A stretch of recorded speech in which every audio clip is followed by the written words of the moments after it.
Good morning, dear students. Dear student, this is Atul Tyagi. This is class 12 physics, and we are studying here chapter 3rd, current electricity. Dear students, this is a unit second. So let's start our video with current electricity.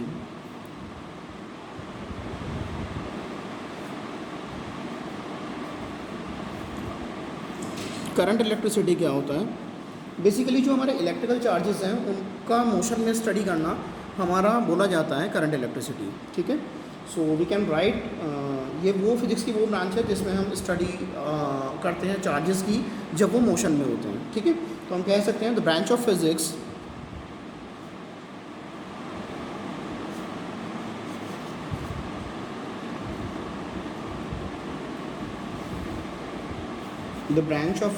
which deals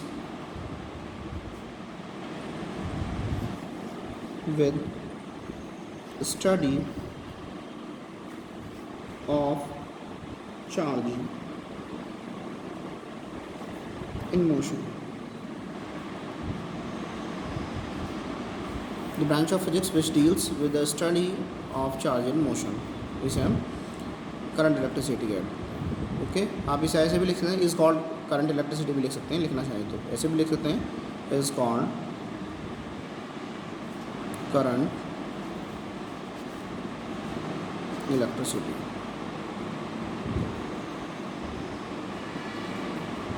okay.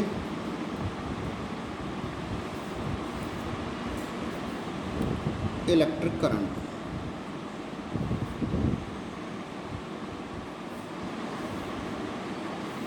Dear students, in 10th standard you have studied what is the definition of electric current. आपने पढ़ा होगा rate of flow of electric charge through any section of conductor is called electric current. किसी भी cross sectional area से जो rate of flow of charge होता है उसे हम बोलते हैं इलेक्ट्रिक करंट. ठीक है. तो लिख सकते हैं हम the rate of flow of electric charge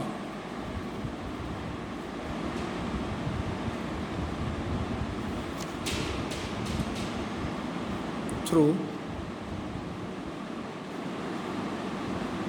any cross section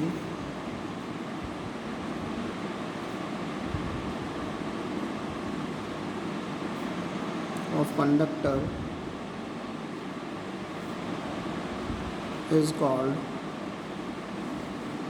electric current.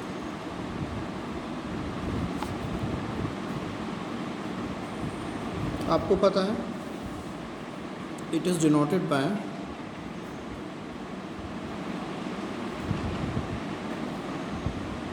Letter I. Capital I से भी रिप्रेजेंट कर सकते हैं या फिर स्मॉल आई से रिप्रेजेंट कर सकते हैं, इसको कोई प्रॉब्लम नहीं है. ठीक है. And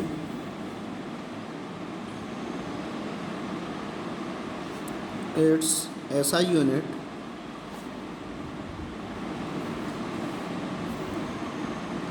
is ampere. ठीक है.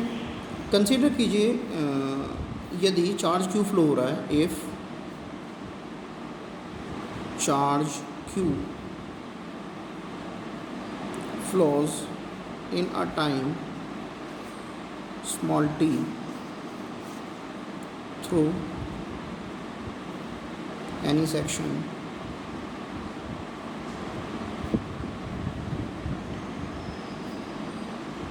Over conductor,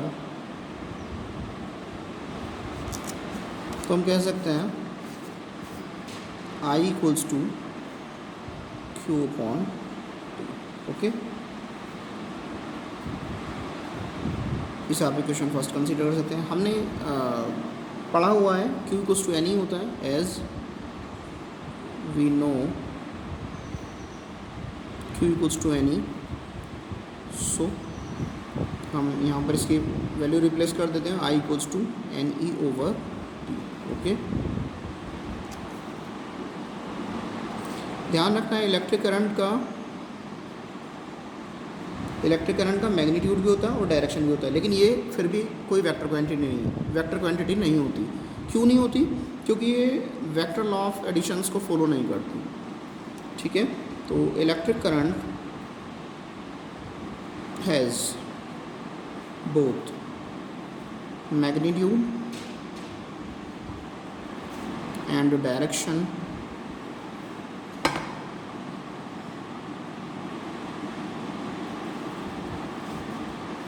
but it is not a vector quantity. As वो बता ही चुका हूँ मैं आपको, as it doesn't follow vector law of additions. ठीक है, is that clear?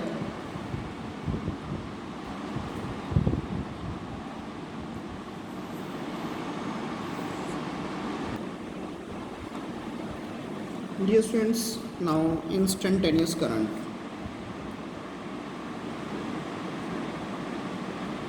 Instantaneous current. नाम से ही पता चल रहा होगा, instantaneous means we are talking about for the instance. ठीक है, we are talking about for a instant. Is that clear? तो इंस्टेंटेनियस करंट क्या है? यदि चार्ज डी क्यू, वो छोटा सा चार्ज बहुत थोड़े से टाइम के लिए फ्लो हो रहा है किसी क्रॉस सेक्शन से, ठीक है ना, किसी भी मेटलिक कंडक्टर हो सकता है, कोई किसी भी चीज़ में, तो इस सिचुएशन में जो करंट की अमाउंट होगी उसे हम बोलेंगे इंस्टेंटेनियस करंट, या फिर हम उस करंट को बोलेंगे इंस्टेंटेनियस करंट. ओके, तो लिखते हैं if charge D Q flows through a conductor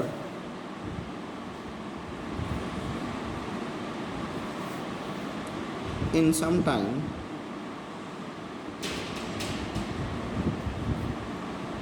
कितना टाइम? dt, छोटे से टाइम के लिए dt. then this current is called as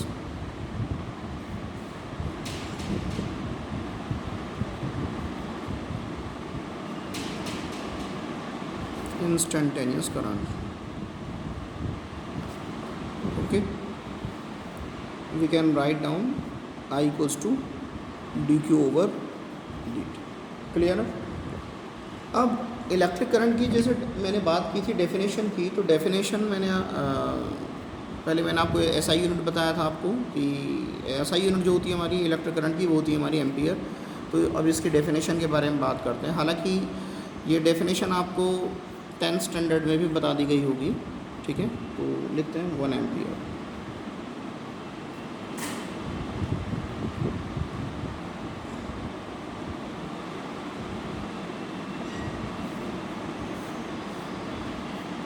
यदि 1 कूलम चार्ज फ्लो करता है किसी कंडक्टर से 1 सेकेंड में, तो इलेक्ट्रिक करंट की इस अमाउंट को हम बोलेंगे 1 ampere. Okay, so we can write here if 1 coulomb of charge flows through the conductor in 1 second,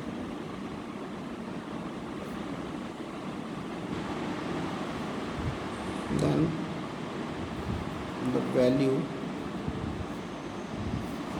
of current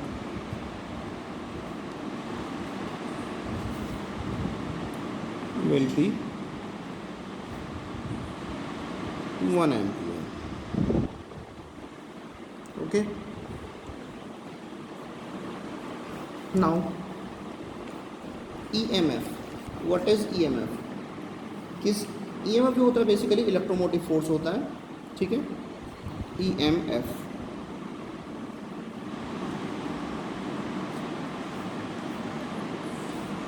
EMF जो होता है हमारा इलेक्ट्रोमोटिव फोर्स होता है, और ये सेल का वो मैक्सिमम पोटेंशियल डिफरेंस होता है जब सेल से कोई करंट रिसीव ना की जा रही हो. ठीक है, तो हम लिख सकते हैं, ध्यान रखना EMF को बोला जाता है इलेक्ट्रोमोटिव फोर्स, बट ये कोई वैसा फोर्स नहीं है. पता चला आप इसकी SI यूनिट न्यूटन लिखने लगो, इसकी SI यूनिट भी वोल्ट ही होती है. ठीक है, तो पहले लिखते हैं EMF यानी कि इलेक्ट्रोमोटिव फोर्स. हम इसे ऐसे लिख सकते हैं ELECTROMOTIVE.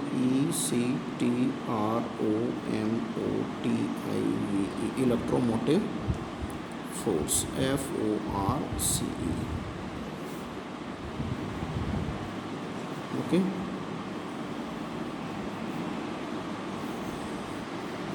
लिख सकते हैं EMF of cell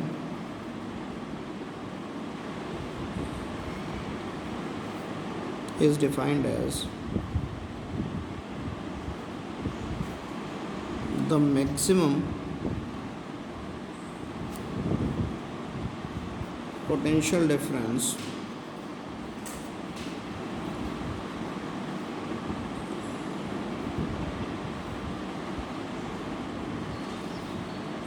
between the terminals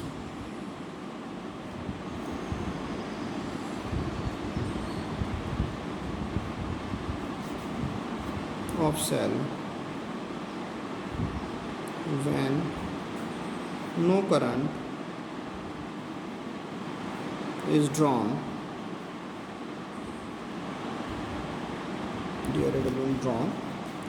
from the cell। यानी कि हम कह सकते हैं हम ब्रैकेट में लिख सकते हैं when cell is in open circuit. इस सिचुएशन को हम बोलेंगे when cell is in open circuit, open CIRCUIT। ठीक है, SI यूनिट जो होती है हमारी, SI unit of EMF is क्या है, वोल्ट, या फिर हम कह सकते हैं जूल पर कूलम।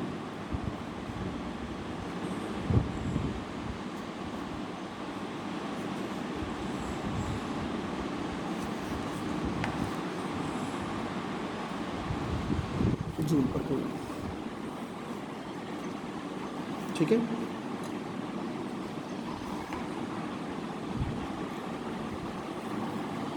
अब 1 वोल्ट क्या है,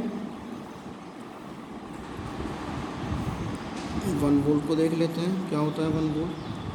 यदि किसी सेल के थ्रू 1 कूलम चार्ज को पूरे के पूरे सर्किट में ड्राइव कराने में 1 जूल एनर्जी इन्वेस्ट हो रही है, तो उस सिचुएशन में हम उस सेल का जो EMF बोलेंगे वो हम बोलेंगे 1 वोल्ट। ठीक है, तो लिख सकते हैं if the EMF of cell से स्टार्ट करते हैं, the EMF of cell, the EMF of a cell is said to be 1 volt if 1 joule energy is supplied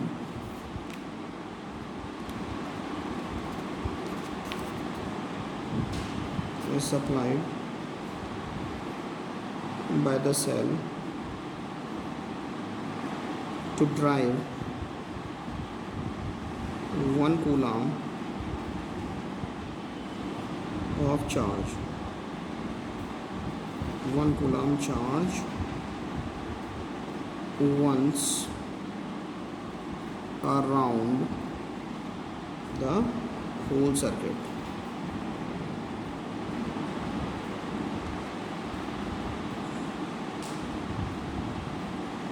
okay,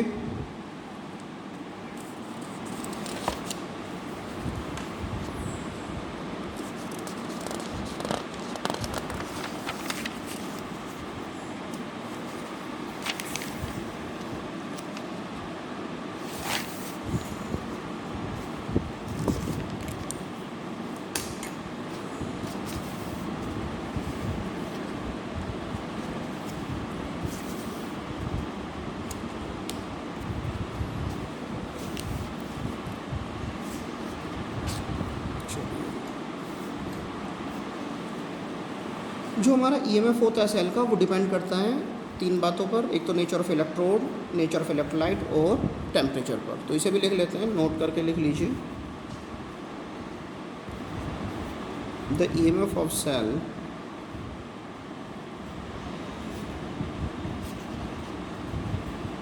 depends upon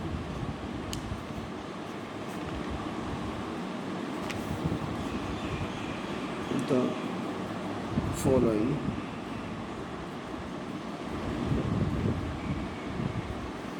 factors. Number 1, nature of electrons.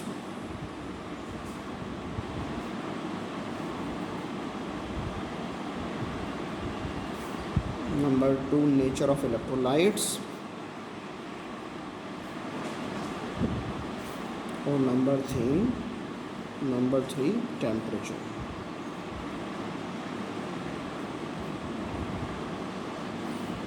Okay. अब types of conductor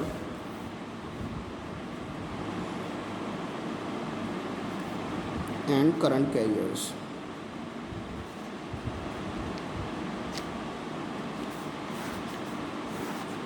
types of conductors and current carriers. Dear students, यहाँ पर आप क्या करते हैं, एक side लिख लेते हैं टाइप ऑफ कंडक्टर और इधर लिख देते हैं करंट कैरियर्स.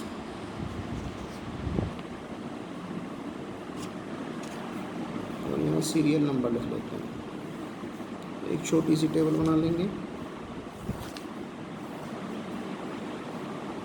पहला पॉइंट हमारा मेटल्स में जो होते हैं, मेटल्स में हमारे वैलेंस इलेक्ट्रॉन्स होते हैं. वैलेंस इलेक्ट्रॉन मेटल्स में वैलेंस इलेक्ट्रॉन्स ही होते हैं जिसके कारण जो हमारी इलेक्ट्रिक करंट फ्लो कर पाती है. ठीक है. चार्ज कैरियर्स कौन होते हैं हमारे, करंट कैरियर्स कौन होते हैं हमारे, वैलेंस इलेक्ट्रॉन्स. किस में, मेटल्स में. पॉइंट नंबर 2 आता है इलेक्ट्रोलाइट्स.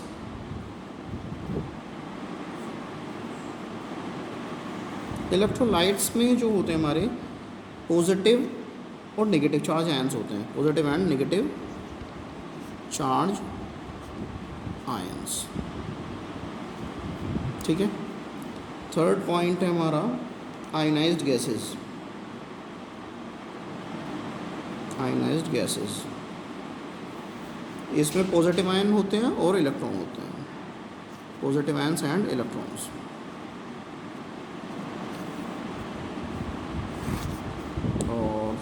नेक्स्ट है हमारा सेमीकंडक्टर्स.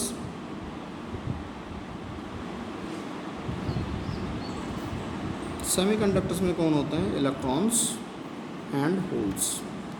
ठीक है. इसके बारे में आप ज़्यादा डीप में पढ़ेंगे चैप्टर 14 में. ठीक है. That's all for the day.